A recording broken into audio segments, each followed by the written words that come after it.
Brought to you by Podcast City Network. Due to the graphic nature of this program, listener discretion is advised. You're listening to ELS Uncut.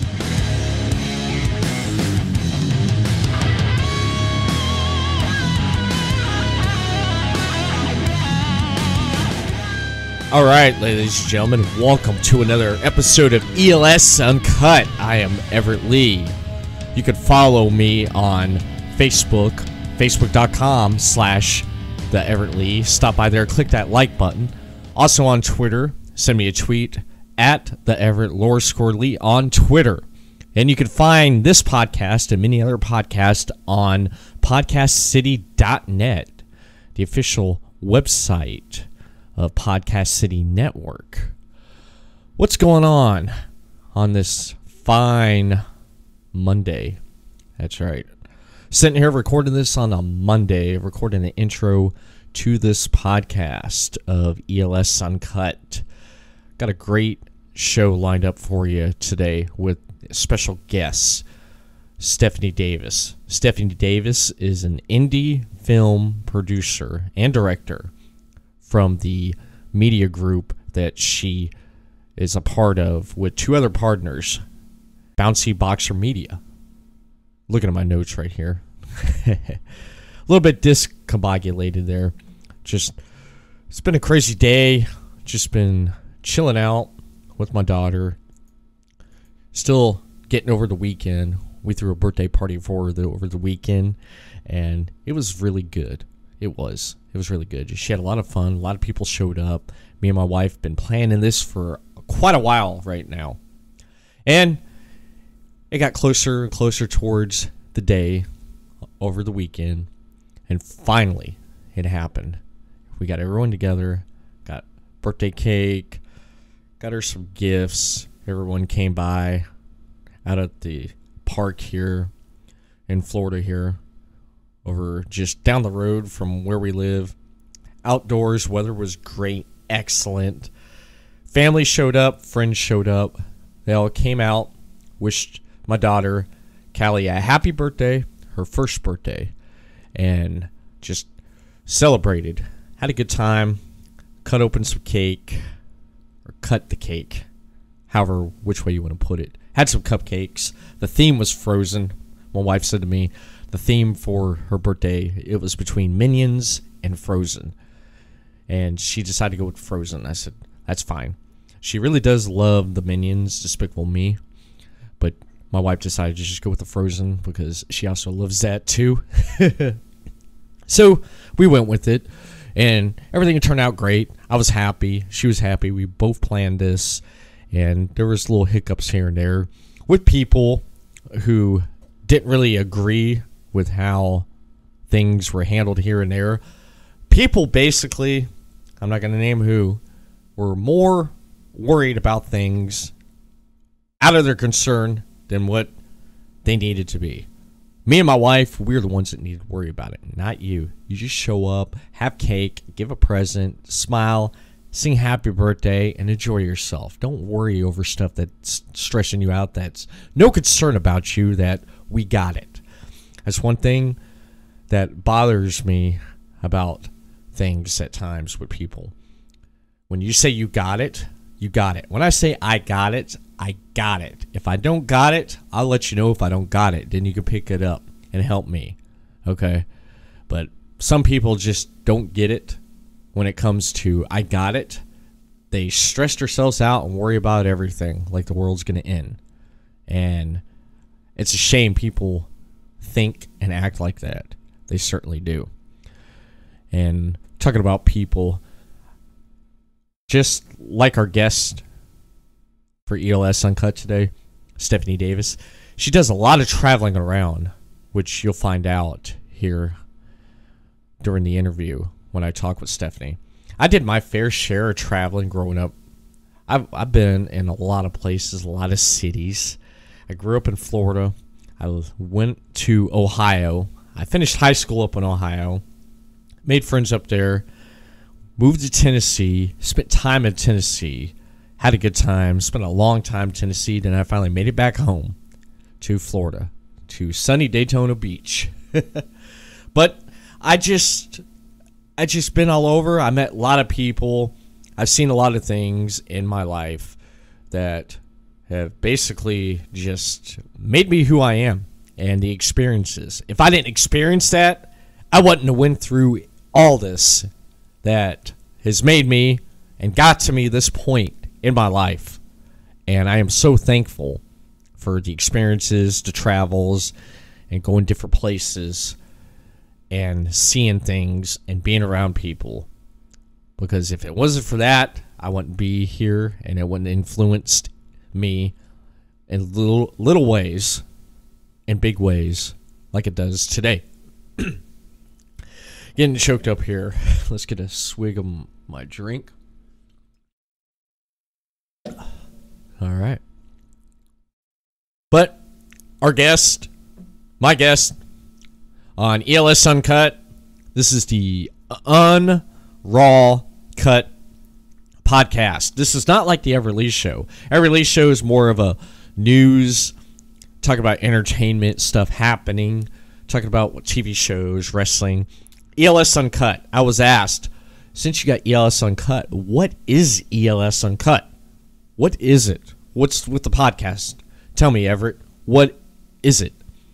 Well, if you listen to the first episode with the Super Radio Brothers, that's an uncut podcast. I released that podcast last year. And I went through and I had to edit it because if you listen to the podcast, you are like, wow, this is a pretty damn good podcast. If you actually listen to the uncut, you get to hear everything that went wrong, that I cut out. It's uncut. There you go. It's a really good episode. The second episode was a talk I had with McShaft. This is uncut, baby. So, he came over with his friend on the second episode, Colin, who's a musician. We talked about music, just different things. ELS Uncut is going to be interviews. This is what I figured out what this podcast is going to be. It's going to be interviews. This is your interview podcast. You like hearing people, all walks of life, talk about where they've been and where they're going and how they got to where they're at. This is a podcast for you. Uncut, raw, uncensored, with conversations and just random conversations. I'll tell you, just random stuff. And there is some good interviews that I'm looking to get to set up and get going for ELS Uncut. I'm going to hit up on my contacts, see who's available, and I will get them on. And I hope you enjoy the people and the guests I have on that come on this podcast right here. Raw and fucking uncut. I could drop F-bombs. I had to make a podcast just for the mature audience, and then we had the Everett Lee show for the general audience. This is one where you just don't give a damn. You don't care. You don't give a flying fuck. Flying shit. Bitch. Bup. Anything. That's just how it is. And I encourage my guest. I let them know right offhand. This is the uncut. Anything comes to mind, you want to drop an F-bomb, you want to do this, go ahead. I'm not going to hit that censor button like I do on the Everett Lee show. ELS Uncut's for you, no bounds. You want to swear, you want to throw in a word, fine. That's you. I'm not holding you back. But with enough of me rambling on, we're going to get into this podcast here. I hit Stefanie Davis up on Twitter and asked her to come on and do an interview with me. With a person that's busy as me, which I didn't realize how busy Stefanie Davis is with doing everything with indie films, going around, traveling, and going to film festivals, which you'll hear about. You'll hear that. You hear where the beginning of the podcast takes place at, where she's at, where she conducts the interview, which is pretty great, man. I've never had this happen before. I never had a guest conduct an interview where she's at the beginning of this podcast interview that you're going to hear just in a minute. I loved it, man. Good time, good conversation. Talked about traveling, talked about different types. There were some movies in there, talked about that. Talked about Kevin Smith, talked about indie directors, just talked about Bouncy Boxer Media. Just good conversation. And I hope you enjoy this interview right here. And we're going to get to it right here. But first, let's get to this right now. Hey fans, here at Podcast City Network, we have a lot of great shows. We have a wide variety of shows that cover the landscape in podcast, a podcast for anyone and everyone. Such as The Chris Garnett Show, The Everett Lee Show, ELS Uncut, Super Radio Brothers, Imaginarium with Scott and Todd, Forking Around with Cody, The Grimlock Show, and Films of Classic. You can catch these and a whole bunch more only on podcastcity.net or on all of our great social media outlets. Head over to facebook.com/Podcast City Network. Hit that thumbs up. You can send a tweet to Podcast City Network on Twitter at Podcast City Net. So make sure that you join us for all this only on Podcast City Network. You're listening to ELS Uncut. Today on the program, ladies and gentlemen, on ELS Uncut is none other than one of the driving forces and creators of Bouncy Boxer Media, indie film and indie film producer Stefanie Davis. Welcome, Stefanie. Hey, how you doing? Oh, great. How about you? I'm good. Just kind of chilling right now. Yeah, I could see that, leaning up against the wall, the phone stretched Right? out, just sitting there, you're like, just... Judging everyone as they go down the escalator. Yeah. Right now, before we started, we were talking there just a little bit. You mentioned that you're in LAX. You're getting ready to catch a flight back to Vegas. You've been traveling, I guess, the last few days, what I've seen on Instagram and on Twitter. How's that been? It's been crazy. I had to transport something from Chicago to LA, and I just got to LA today, and so now I have to jump back to Vegas to go pick up another truck to bring to LA. You know, one of those little things you have to do to be able to pay for your equipment or just pay for a film or whatnot. We all have our little side hustles, and that's one of mine. Oh, yeah, definitely. You got to pay the bills somehow, man. Somehow, yeah. Yeah. And being in the indie film production and running a indie film media like Bouncy Boxer Media, you got to have equipment, man. You can't do your job without your equipment. Very true. We do have a good amount right now, but I'm definitely looking to upgrade this year and to have some kind of kit that I can take with me when I travel so I can incorporate more of what we're doing while I'm traveling. Oh, yeah. Yeah, it's always good to upgrade. I just got some new microphone stands coming in and stuff. I mean, there's always room to upgrade and always just improvement and stuff. It's always good to do that. And since talking about, I want to jump in and talk about with you traveling, you pretty much your whole life or your early childhood did a lot of traveling. Where'd you grow up Yeah, at? I'm a military brat, and so we lived in like I think 4 military bases before I was 6. Mm-hmm. So definitely had my fair share of traveling early on. Yeah, I noticed that on the bio. I was looking at some information with you on you travel a lot. You're originally from Quincy, Illinois. Mm-hmm. Yep, the small town Missouri area. Moved to Florida about 4 years ago now. And my folks lived there because of the military, and I just kind of decided to get away from the Midwest and go down to Florida and give it a try, and got into acting again and got kind of sparked into wanting to do my own films and giving my own voice to a lot of the stories that I want to tell. Awesome. So what was your childhood like just moving around? You didn't really make friends that long from moving around, correct? From what I remember, just mostly not really like kindergarten is really what I kind of remember, because by the time we settled in Missouri, I was in 1st grade, and that was when I made a lot of my childhood friends, many of which I still keep in touch with today. But before then, there's not really anyone that has kind of stuck out with me that we've kept in touch over the years. Yeah, I'm kind of like that. It's like a lot of people I went to high school with, I kind of keep in touch with, and then others just fell off the face of the earth. I don't know what happened to them. Yeah, it's before social media, so how do we keep in touch with anyone nowadays? I know. The rotary phones are over. Those days are gone. 56K modem's gone. Oh my goodness. Yep. So, as a kid, what films and what movies and stuff inspired you early on as a kid growing up? Well, my dad and my grandpa's they all watched a lot of Westerns, and so kind of seeing some of those early on stories were interesting.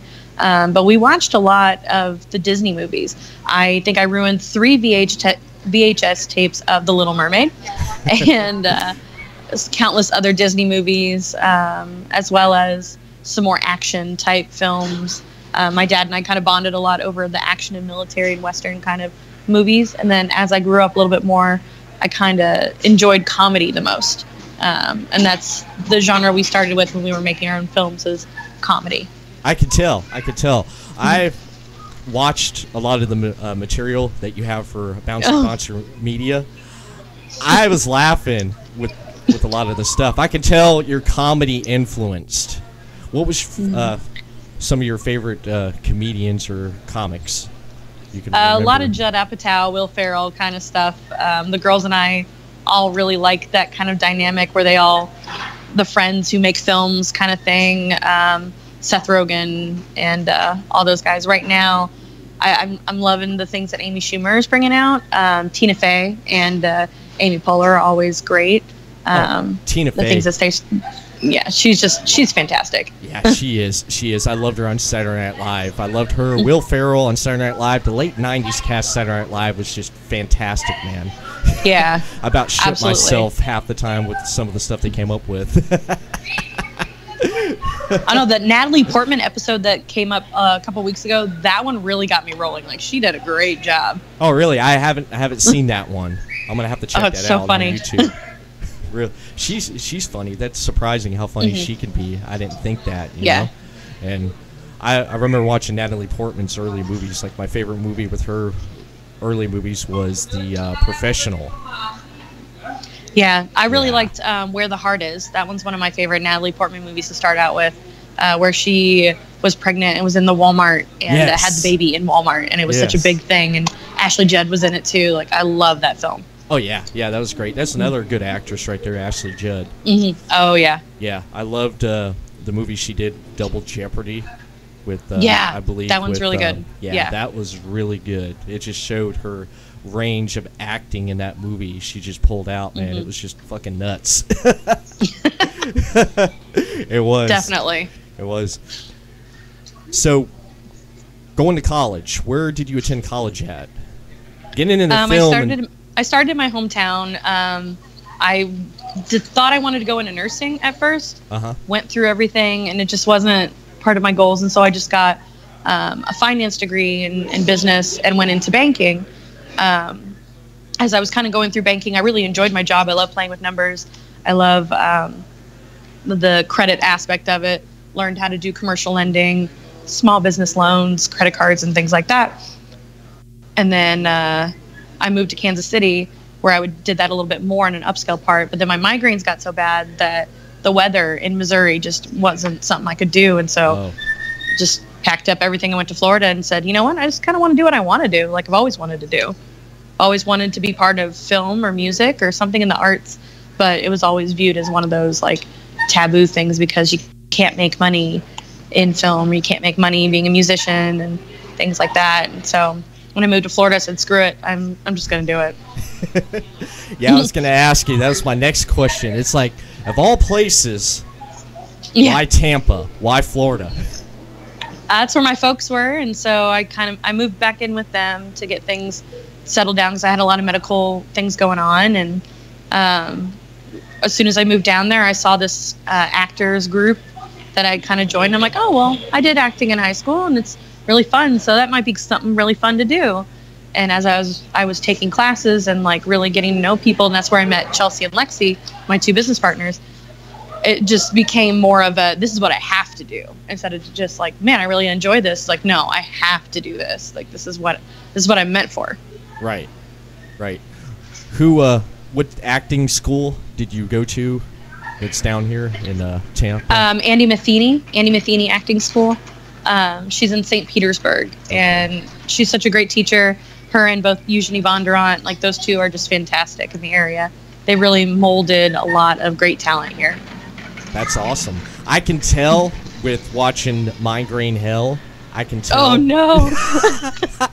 I loved it, man. That was our first one. That right there, when I watched it, I was like, that is definitely how it is when you go see a doctor.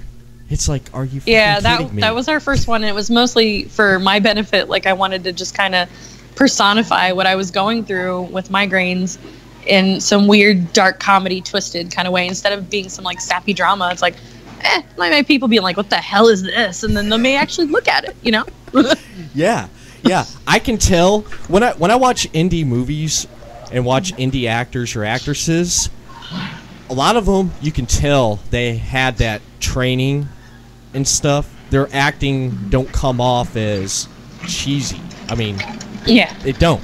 With you, it's like, what I notice about you, what I like about your acting is you put in a lot of facial expressions. That's what I look at. And that's great. That's a lot with comedy. Like, if your facial expressions are on point with comedy, the body language and everything conveys the message.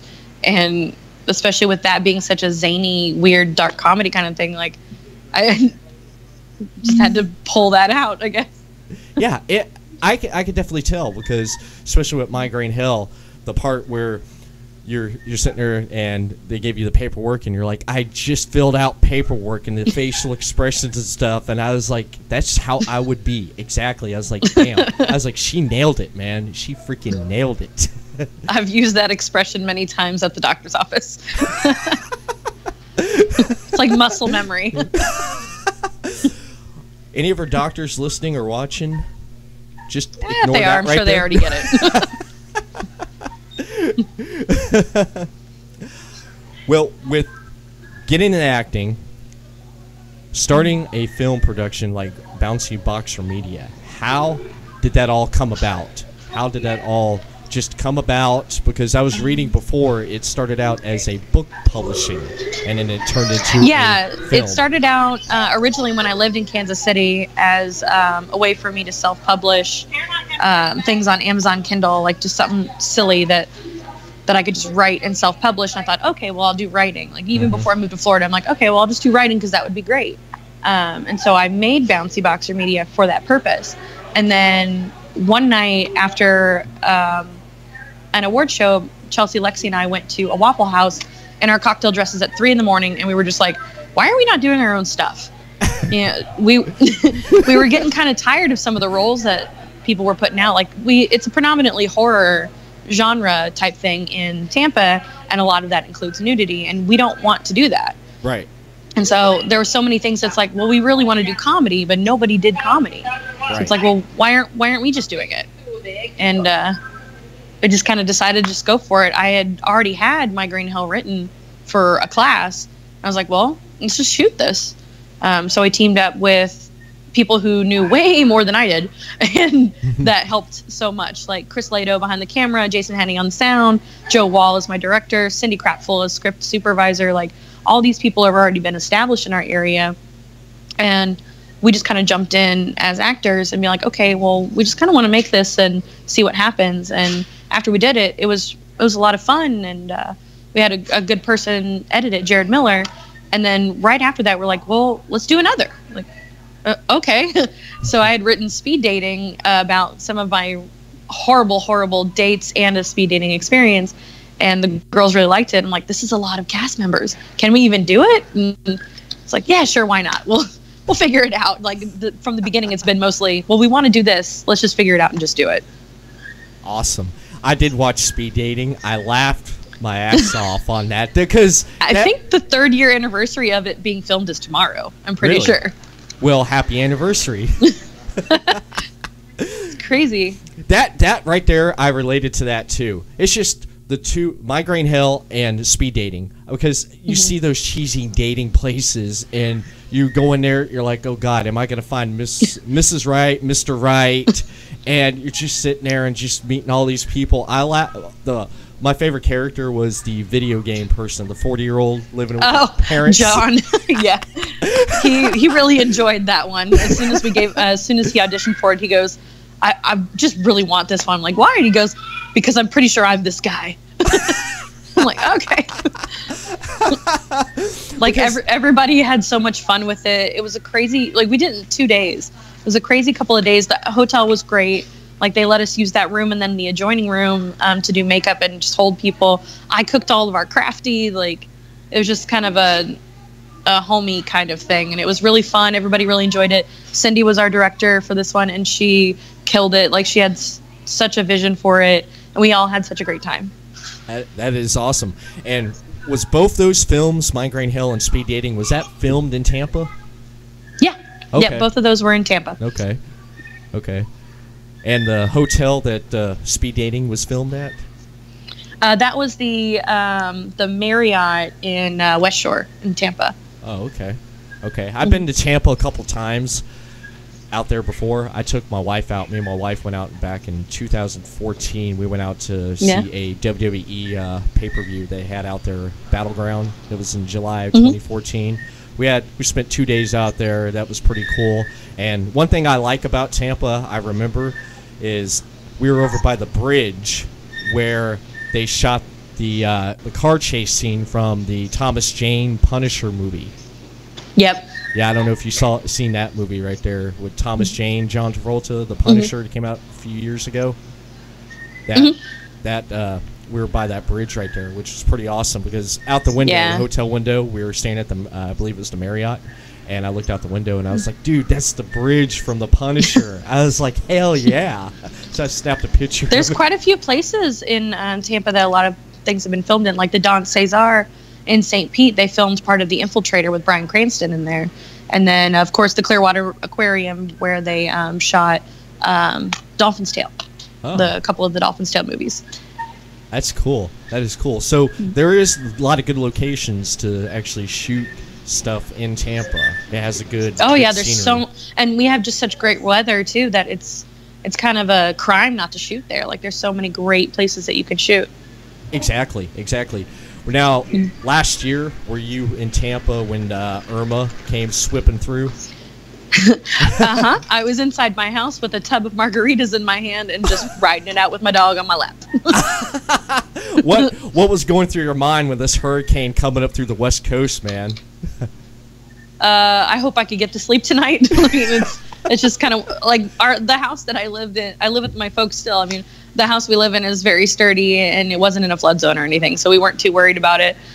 So my dad had made he just got in a blender like a couple weeks before the hurricane, and he took all of our egg drop soup containers from Chinese takeout and just started filling them with margaritas. And so we're just spooning like margaritas the whole night long and just waiting until the cable goes out. Once the cable goes out, we're like, all right, we're all gonna go to sleep now. Good night. So sleep in the bathtub with your dog and a bunch of margaritas. Yeah, pretty much. I ended up having to take my wife, my daughter, and took my dog and boarded up the windows, and we left. And I hit that traffic. I went. Well, y'all got hit harder than we did too. Yeah. I still didn't even recover my backyard. I'm still fixing that from the one back in October of 2016. Matthew, I think it was. I'm still recovering from that. Yeah, my backyard got beat up.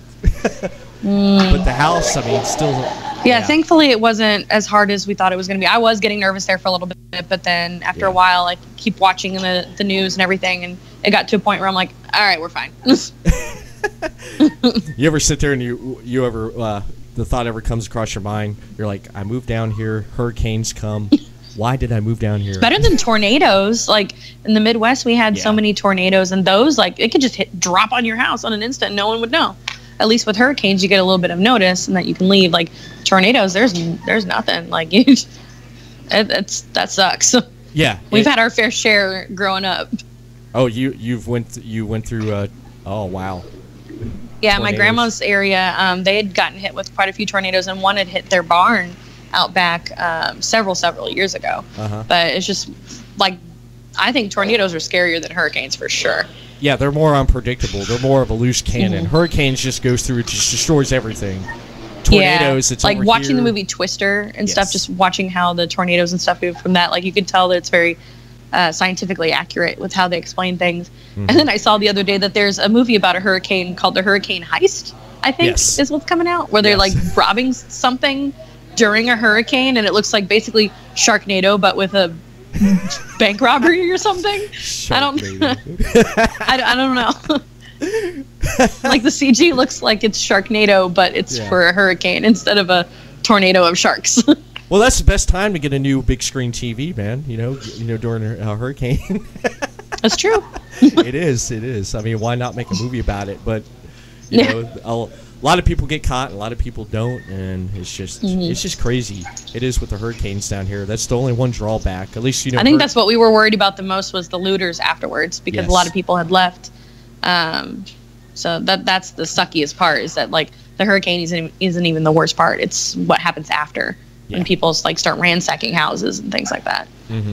Yeah, on the way coming back, I hit Jacksonville and I almost like got into a car accident. There was no power at the intersection, and I went to go. It was stop. You gonna go? And I started going, and this lady came up with her big Lincoln and it almost sideswiped me. Ugh. Yeah, that would have been bad. Yeah, it was bad. It definitely was. Now, being behind producing films and collaborating with those who make up Bouncy Boxer Media, what's the collaboration process like when you come up with ideas for films? Do you just like one person say, "Hey, I got an idea about this. What do you think about that?" And then you just start brainstorming? Yeah, I mean, it's kind of a lot like that. Like each of us have a different writing style, and there's times where like Lexi will come up with something, and we'll all three talk about it and be like, "Well, that's a little expensive. Let's wait a little bit before we can do it." Or like Chelsea comes up with, our web series was mostly Chelsea writing, and then we're going to be shooting something of Lexi's this year. The majority of them have been mine because I tend to write cheaply with resources that we have. But then there's other scripts that I have that are very expensive that someday we can make. But it's just mostly we all three, we talk every single day, like for hours and hours. And if a really good idea comes up that we could do, then we want to go ahead and jump on it. And then we also have a lot of great film friends that we link up with and collaborate with, like Dominique Smith and Scott Sullivan, my two like best film friends. I've collaborated on their projects as well. Including Damo's Nightmare on Elm Street fan trailers that have just come out. They've been killing it like crazy. And Scott did the action film challenge with us too that we produced, and then he was cinematographer on mine. So we kind of it's a big family. Like we all just kind of bounce on each other's projects. Like we're all very bouncy. Well, that's good. That's good. Now, since you're talking about bouncy, how did that name come up, the Bouncy Boxer Media? That's if you have ever seen my dog, you would know how crazy she is. When I lived in Missouri, she and I would go to a dog park every Sunday, and there was like this lake that you go into, and she would just be running around. All of a sudden, she'd get in the water, and she just like hops like a little frog, like hops in the water. It's like boing, boing, boing, boing. I'm like, what a crazy bouncy boxer. And then as I was coming up with names for the self-publishing company, I was like, oh, well, that would be kind of cute. But now it's kind of taken it, and I actually had ideas of making that bigger later on. I just didn't realize what. With film, it kind of works because the way Bridget is that she's so excited anytime she meets somebody. When she's sad, she's so expressive. When she's happy, she's just like bouncing all over the place, and it's just she kind of embodies what we want to do in film. That's awesome.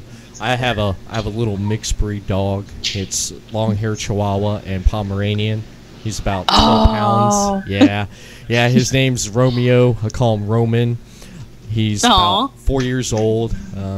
Haven't got him fixed yet, so he's a really good dog. He's a really good dog because after my daughter was born, we're going to determine whether or not we're going to keep him or not, depending on how he acted when we brought her home. And I took a piece of clothing from the hospital and I brought it home and laid it in his bed for about a few days. And when she came home, he sniffed her and sniffed that. and pretty much he ended up just, accepting her. But he ended up here as she's gotten older. He ended up more interaction with her now. He tolerates her. He likes playing with her. She starts crazy. waving her Dogs hands. are crazy, but they're the best. Oh yeah, they are. They're really good. They're obedient, loyal. They're like your best friend. Oh yeah. Like Romeo follows me around the house wherever I go. If I walk outside, he follows me. He's always wanting to go on rides. If I run up to 7-Eleven and get my coffee in the morning, he runs up there with me. I take him, hangs out the window, Yeah, Bridget waits at the door sometimes. If I've gone just for a little bit, she'll wait at the door for me, and then after like a couple days, she's like, "This bitch ain't coming home." She'll go right back to what she was doing. This poor thing, I'm gone like for weeks sometimes. It just depends on what program I'm on. Right. Yeah, they wait because when I come home from work, he's right there waiting to greet me. And he's just waiting. He's like, "Let me out. I need to go do my business." I let him out, give him a treat. He goes over and sits there, and then whatever I'm eating at the table, he comes underneath there and he just looks up and it's like, "No, you can't have that. You can't have that." Right? Yeah, it's like, "You can't have chocolate. No, you can't have chocolate. No. Nope. You can't have that." And I found out from my sister, you can't give dogs grapes or onions. It has some kind of acid that interacts with their stomach. I didn't know that. I knew about the grapes. I didn't know about the onions, but I did know about the grapes. Yeah, because I didn't know about that, and she told me. And then, of course, chocolate. Heck no, man. That's a killer right there. I love dogs, but it's sad. It's just they love to eat. They just love to eat. Yeah. They do. With being in the film production and doing indie films, going to film festivals, how many film festivals have you been to promoting Bouncy Boxer Media stuff? Can I count? There's a lot. We've attended quite a bit. We've been accepted into, I don't even know how many, like several, which is great. Especially speed dating, it's been our most successful one. I believe it's gotten 16 festivals accepted and 4 awards. We're getting ready for this new season of festivals with some of our stuff that we did last year. So hopefully getting some good news soon on that end. But we mostly attend a lot of the local festivals, Sunscreen, Gasparilla, which Gasparilla's coming up in a couple weeks. And then like some things in Atlanta. We've gone to the Tallahassee Tally Shorts last year. That was really fun. Those guys put on a good festival.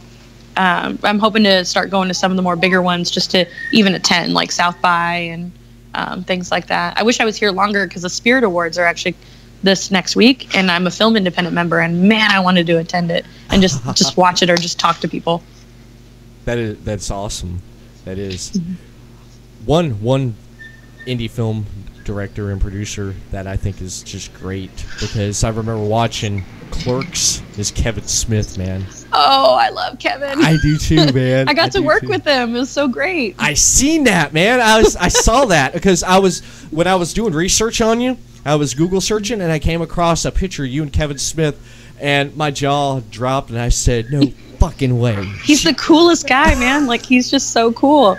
And I like the way that he works. Like, he likes to bring in a high energy, and every now and then he's just like, "Fuck, let's just make a movie." Like, he's just so excited, and he's very collaborative too. Like, if you have an idea, he wants to hear it. Like, it was just such a pleasure to work with him. And it was for his horror anthology that's coming up. Kilroy was here. We were doing the second round of it because they did one round last summer, and I wasn't able to work it. I was on another gig, and then this was the second round, and we're going to do the third round hopefully this summer, and then that one's a wrap. That's awesome, man. That is. Did you hit him up for any advice or any tips and stuff? I mean, he was always telling stories. Since I was script supervisor, I was next to him like the majority of the time anyway. So he's always telling stories, and we ask him questions and stuff. And one of the main things that he was saying, he's like, just be true to yourself and just make the movies you want to make. Like, and have fun. If you're not having fun and you're not enjoying what you're doing, then what are you doing? Like, just And you can just tell that he still loves what he's doing. It's not like, okay, let's make a movie. Like, he's super excited about everything that he's doing, and he's very collaborative to where he trusts his team. Brandon Hyde was a cinematographer.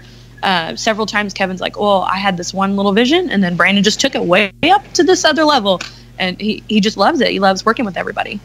That is awesome, man. It does show, because him coming from the indie background and actually hitting it into breaking into Hollywood, man. I mean, there's not many I can think of off the top of my head that's actually started indie and then breaking into the mainstream and saying, hey, you know, this is what I do, and people just like loving that. And then of course with him breaking into the mainstream, he created a fan base already with Clerks and Mallrats, you know. Yeah, and his daughter was in it too. She was super sweet, such a nice young lady. Jason Mewes was there too. Like, it was just a really cool shoot to be on, and everybody was really neat. That is awesome, man. That is. It's always nice when you get to work with somebody that you admire so much and they're a great person. Like, that's just a step above what you would expect. Like, it's good to work with people that you admire, but when they're also like a really fantastic human being, that's even better. Oh yeah, it is, because it's just he seems cool, because I would just love like meet him, and I would just ask him probably about, hey, when's Clerks 3 coming out? Because I love the Clerks movies, man. Those are my favorite movies right there. The Clerks, the first two, Mallrats. That Jay was and Silent Bob. Yes, Jay and Silent Bob. I remember back when MTV used to play music videos, they used to do the shorts, and they had Jay and Silent Bob little segments. Those things were freaking awesome, man. Yeah.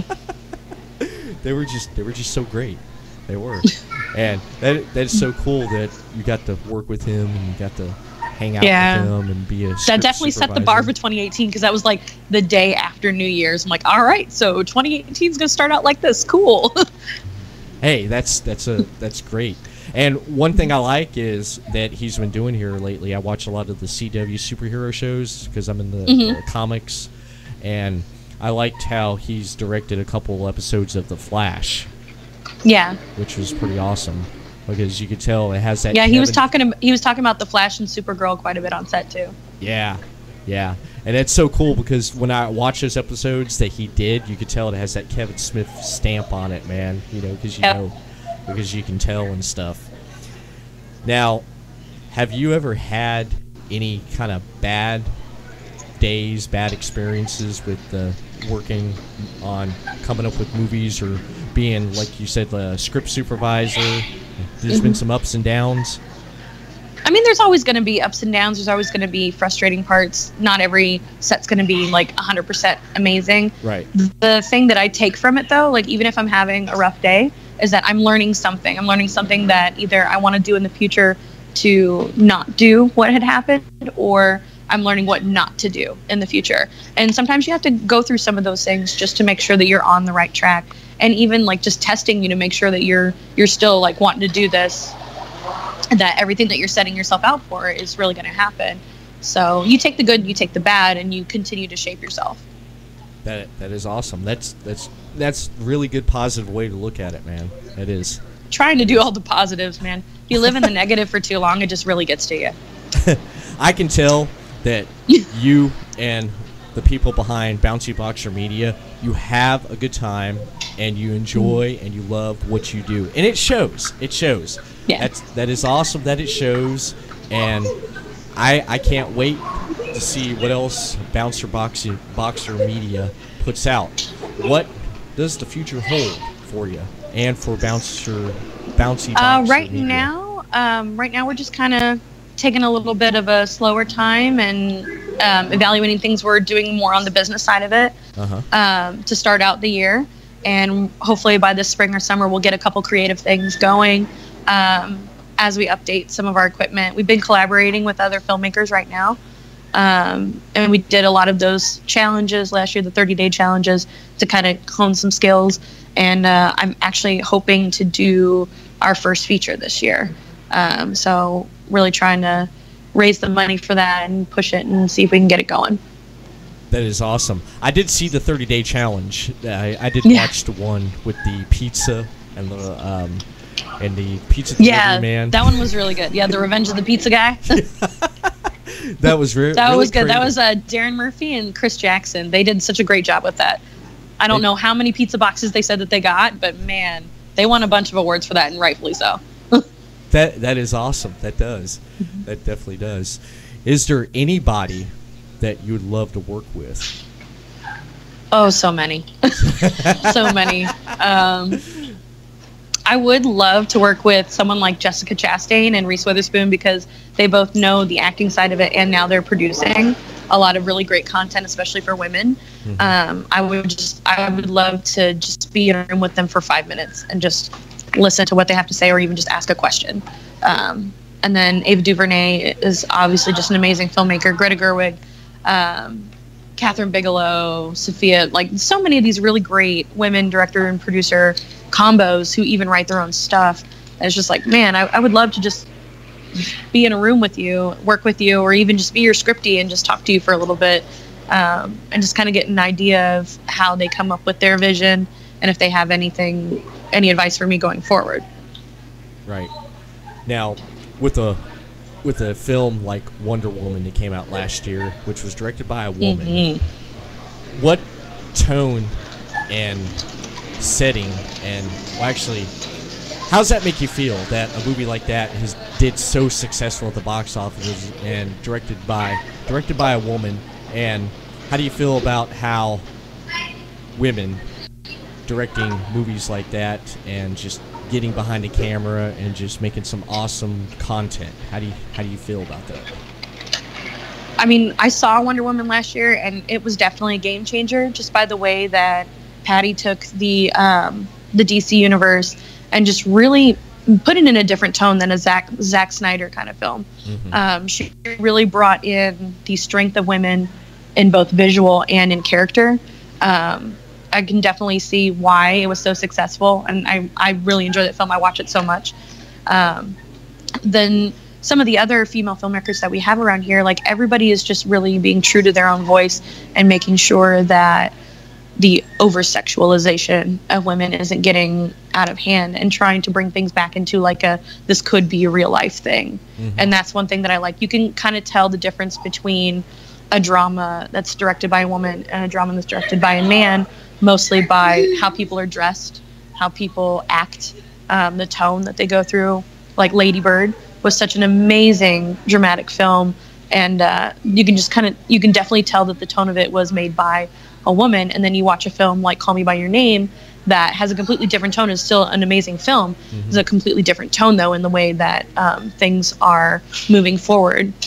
I think that this year is definitely a big game changer for women. Like we have a first cinematographer being nominated for an Oscar, which is amazing. That is. I definitely think that things are changing. The stories are going to be a little bit more diverse and expanding. There's not going to be a lot of the same story, but just a different cast and a different setting and whatnot. I think that a lot more indie filmmakers that go into these larger budgets are going to be able to give unique voices. Right. And that's important, because we don't want to watch the same film over and over.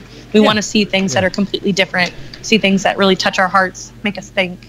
And I think the way that the women in film movement is going, that I think it's going to be great. And I hope that it does open more doors for people like myself. And I hope that it continues to give us all these just great films that we can all enjoy.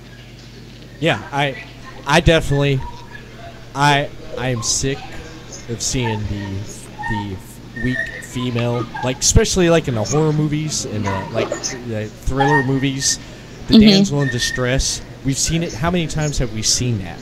You know, a lot. Trying to remember. Yeah, a lot. Yeah, definitely a lot. I like the Linda Hamilton. You know, like from Terminator 2, the badass. You know, and just I was watching 10 Cloverfield Lane. You've seen that? Oh, I haven't seen it. I really need to. The female in that, she surprised me. I don't want to spoil anything though, but it shows. Yeah, she was in Scott Pilgrim. I believe the Scott Pilgrim movie, Scott Pilgrim. Yes. Rules the World or something like that. Yeah. Yeah, Scott Pilgrim vs. the World, one of my favorite movies. Versus the World, yeah. That was a great movie, too. That was. I accepted that because I knew what it was going to be like when I watched it. I was like, okay, it's going to be like this based off the graphic novel. I knew it. I didn't take it too serious. I had fun watching it, and I could watch it over and over again because it was just great. Just a great film. But with the female in 10 Cloverfield Lane, I don't want to give too much away, though, but it shows how a person can think on their toes and just in an instant, and it was just refreshing near towards the end of the movie. That's all I'm going to say. But if you get time to watch it, John Goodman, he did a fantastic performance in that. You know, he's a phenomenal actor. Yeah. Yeah, he definitely is. He definitely is, and I can't believe they're bringing Roseanne back after all these years, man. I'm like, yeah, man, I'm excited. I want to see it. I'm excited. I enjoyed watching Roseanne. You know, like on TV. What was some of your favorite? Like females, like Roseanne was mine. I like that. I grew up with Friends, and so I was very much a Phoebe, and I love Phoebe so much. I watched Friends. I remember I was like 94. I was a freshman in high school when Friends came out. I'm like, what is this? I'm like, you got 3 guys with 3 girls. I'm like, okay. Courtney Cox. There's also this show, 2 Guys, a Girl, and a Pizza Place, which is Ryan Reynolds' like first big acting gig. Yes. I loved that show. Yeah, I remember that. That was pretty crazy. It was. It was.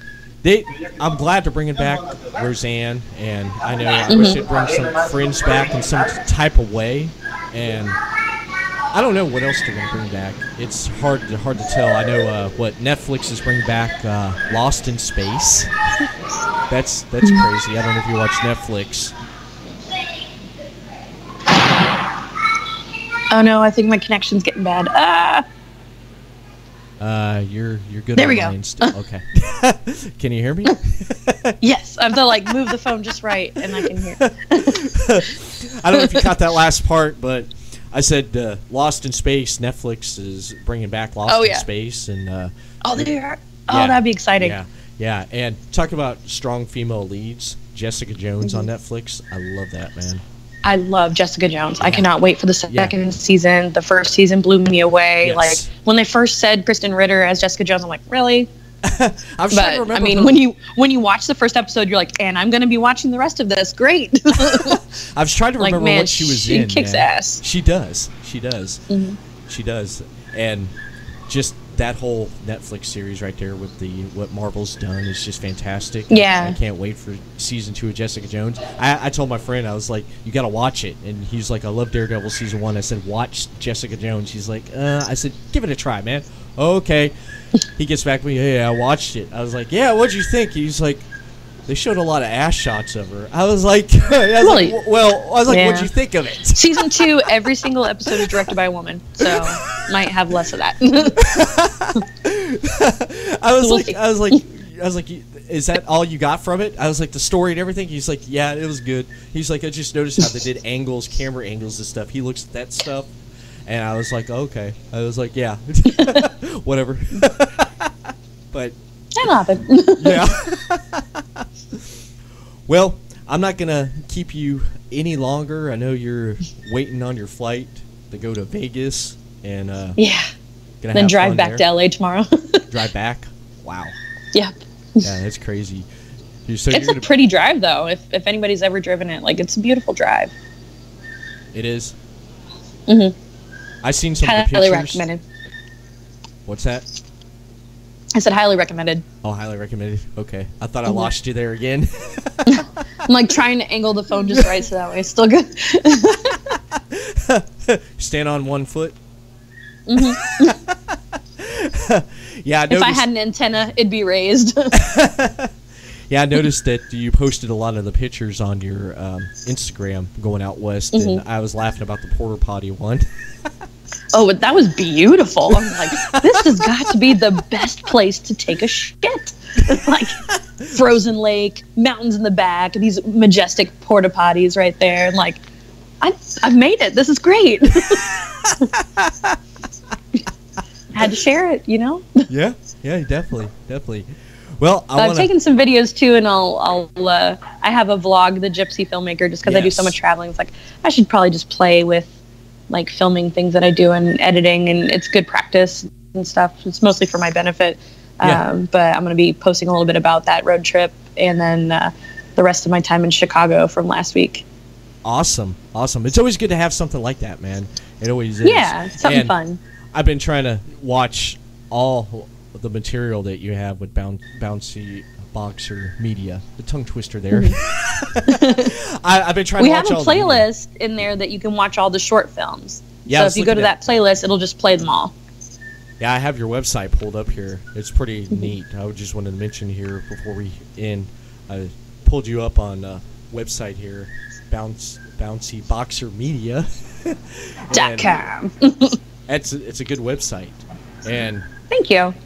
You want to give any plugs or shout outs before we end? I'm actually getting ready to work next month. Wait, what month are we in? We're in February, right? February, yes. In a couple weeks, I'm going to be working, finishing up Sleepwalker with Josh Knopfs of Blue Bison Media, who's a good friend. He's doing a pilot to try to get the Sleepwalker comics as a Marvel film or series. And so he actually had the support of Bob Budansky, who had written Sleepwalker, and he made an appearance in the pilot. So hopefully that's coming in later, but I'm going to be working with them. And of course, Dom's Nightmare on Elm Street trailers are doing really great. With Bouncy, like we love working with our film family, and everybody is part of Bouncy, whether they're directly or not. Like it's definitely a big collaborative family type dynamic, and we're really excited to be making more content next year, both in comedic and in drama, and just kind of stretching things and seeing what we can come up with, seeing what people like, seeing what people want us to do more of. So if you haven't subscribed, or please do so on our YouTube channel, or if you just look up Bouncy Boxer Media, you'll find us on YouTube and Vimeo. You'll see our website. Leave us some comments. Let us know what you like. Let us know what you don't like. If there's something that we can improve on, if there's something you want to see us do, definitely would love to hear it. Awesome. Thank you so much for taking time out on your busy schedule and talking with me. Well, thanks for having me. Yeah, no problem. Definitely have to do this again. Do it! Just do it! No, what are you waiting for? Do it! Want more ELS? The Everett Lee Show podcast is available at the following. Download the audio version of this podcast and previous podcast at everettleeshow.libsyn.com, stitcher.com, Everett Lee Show. Leave us a rating and a comment in the comments section. iTunes, subscribe to ELS, the Everett Lee Show on iTunes. Give us a rating and a comment. For the video version of this podcast and previous podcasts, visit youtube.com, Everett Lee Show. For interview segments, visit dailymotion.com/Everett Lee Show. Just do it! Yes, you can! Just do it! ELS, the Everett Lee Show, is your shot of entertainment to the head. Stefanie Davis, I want to thank her for coming on ELS Uncut, talking with me about Bouncy Boxer Media. I did have a tongue twister there during the interview. I definitely did. But it was a good conversation. Who would have thought that you can conduct an interview in an airport terminal like LAX? And if you looked on her Twitter there, Gypsy Filmmaker, at Gypsy Filmmaker on Twitter, Stefanie Davis, you'll see the videos and stuff, tweets she put out right before she came on, which was pretty awesome. And I do want to thank her. Please check out bouncyboxermedia.com and check out Stefanie Davis on Twitter at Gypsy Filmmaker. And you can check her out on Facebook. She has a Facebook page. Type in Stefanie Davis. That's spelled Stefanie Davis. She has a page. Go over there and hit that thumbs up. Give her a like. She keeps stuff updated. She's on Instagram too. Gypsy Filmmaker. I'm not looking at it right now. I believe I'm reading off the top of my head. I hope it's right. If it's not, then just hit me up on Twitter at the Everett Lee. And then you can hit me up on Facebook. You can hit Everett Lee Show up on Facebook. Facebook.com/the Everett Lee. Hit that thumbs up as well. And then head over to Podcast City Network. PodcastCity.net. You get to enjoy shows like the Everett Lee Show, ELS Uncut, Forking Around with Cody, The Grimlock Show, The Chris Carnage Show, Imaginarium with Scott and Todd, and Super Radio Brothers. You can check all those programming and podcast out over at Podcast City Network on podcastcity.net. And that's it, ladies and gentlemen, for this episode of ELS Uncut. Before I hit the outro music, I want to mention that be sure to check out next week's episode, which I will have returning guest. I had him on the Everett Lee Show last year with Todd Starech, the horror nerd, talking about Theater of Terror. That's right, Thomas Ryan is coming back on next week to discuss what's been going on ever since last time I talked with him. You get to hear that podcast next week on ELS Uncut.